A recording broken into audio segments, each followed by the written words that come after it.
Good afternoon, good morning, and good evening, and welcome to the first upload of 2025. Let's talk today a little bit about the Uno challenge, because I gotta be honest, I kind of enjoyed this game mode. I think there's some things that need to be ironed out. Certainly there's some confusion within the community as to how to actually go about these kind of events. But for the most part, I thought it was pretty decent.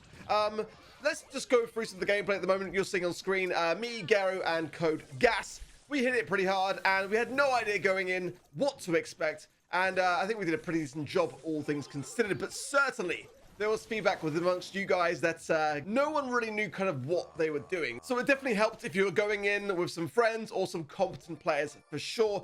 And that's my biggest bit of feedback to Supercell really on this front is like, how do we do new game modes and combine that with a challenge to make it so it's a less frustrating experience for everyone involved? Because certainly randoms are not the way. Yeah, there is like looking for teams, but who uses that? Let's be honest, no one uses that. That functionality certainly needs to be looked at in the future and hopefully revamped, because I would love that kind of thing in the game to work, but currently no one's using it whatsoever.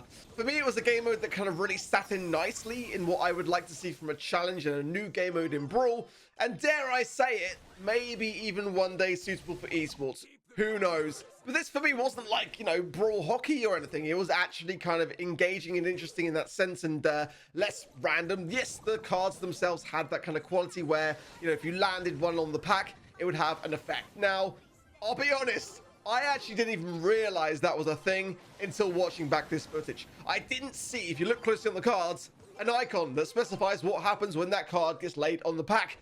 Even after playing it as many times as I did, getting to the recording stage, I had no idea. No idea at all. So that needs to be looked at. And also, I don't really like it, if I'm being completely honest. It's kind of interesting in the casual sense, not in like a more competitive sense for me. I think that was the thing that certainly was for me the case, as I'm sure it was for you guys too, was like when you got muted, it was like, why am I getting muted? Right? What is this effect that's actually happening here, and why? You don't know what's going on the other side of the map. You don't know why you're suddenly unable to be shooting, and also to prepare for that too, right? There's no skill involved. It's just a bit of a frustrating experience that I wish would be ironed out somewhat in the future. Any kind of RNG in esports, let's be honest, it's not really going to fly. But it was a really fun challenge. I think that giving away the skin was maybe a little bit too much to do, considering that no one knew what they were doing.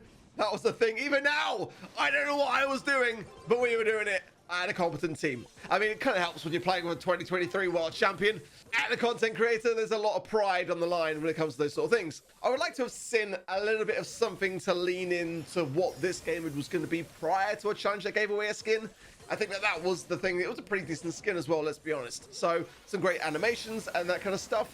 It was quite a high value prize. So I think that they could have maybe introduced the game mode somewhat, just a little bit in the days leading up to it. That would have helped out a lot to go in having some idea as to what to do, because randoms ain't it. If you went in playing with a team, then you probably had some good results. But if you didn't, then yeah, probably not. Probably not. My advice, just use Lumi. I mean, every map was basically suited for her, and I think Garo and Gas were just using whatever they had for their quests at the time, right? Carl can be decent, and that kind of thing, of course. Brawlers like Mortis that can dash, and Edgar, not too bad for the casuals who just refuse to put that brawler down.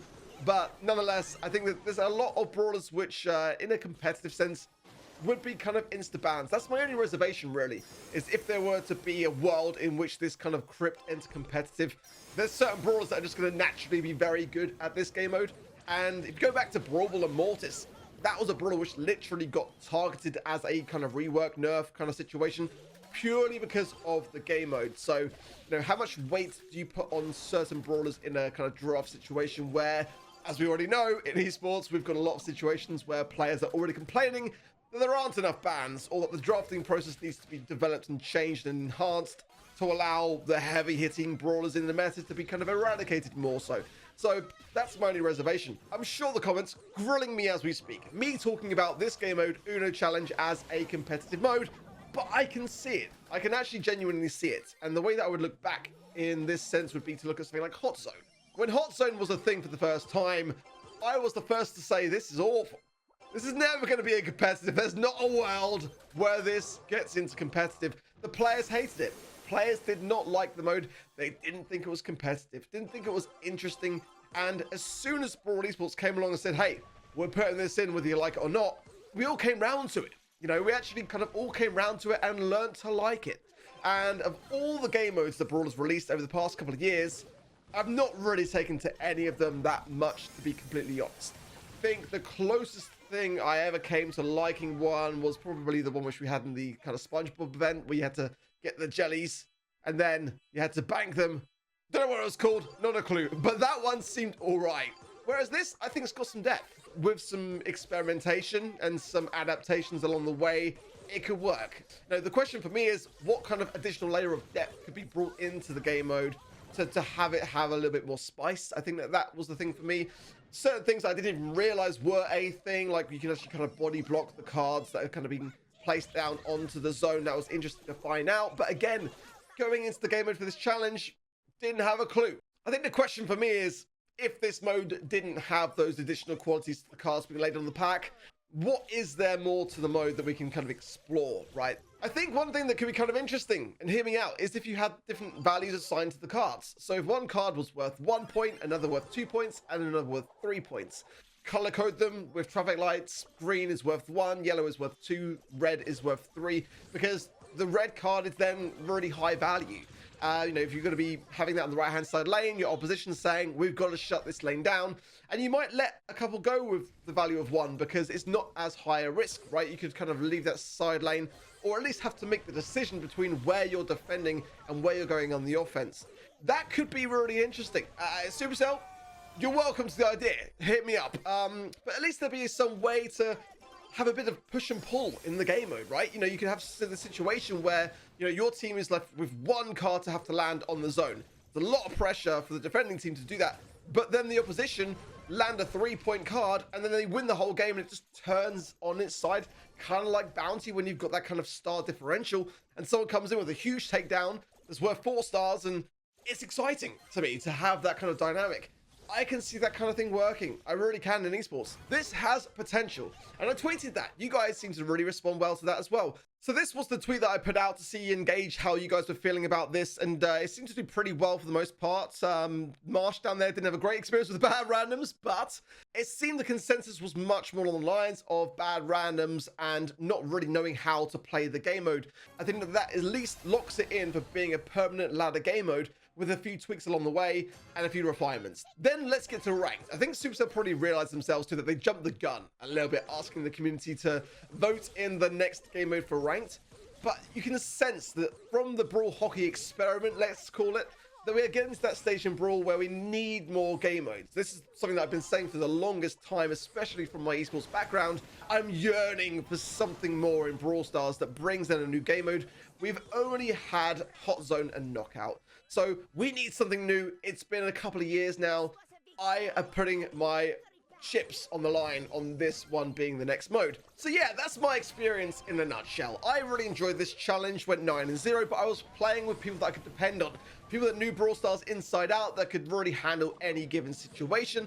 And that's what was kind of needed for this challenge. It wasn't really catered to the major casuals, and that kind of showed, I felt. You know, there was still that element of randomness, which does cater to the casuals, but I think all in all, some learnings to be taken. But the game mode was fire. It was really, really good. And I think no one really knew much about it when it came to the table. That was kind of part of the problem. The question for me is, if we had been introduced to this prior to the challenge, would it have been played as much? That's my question. You know, I'm not too sure that it would have done. I think people would have played it, decided whether they liked it or not, and maybe didn't bother trying to get the reward despite it being a really good skin as that kind of high value reward that it was.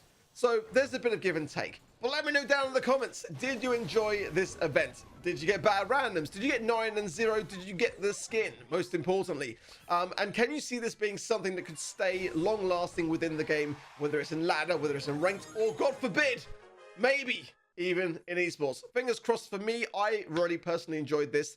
I can see it happening. If you made it this far into the video, you're an OG. We'd love to see it. And you're probably already using code ARK in the Brawl Stars shop. And if you're not, if you're new to the channel, this is your reminder to start using code ARK in the Brawl Stars shop. And I'll see you guys in the next video. So in 2026. Peace out.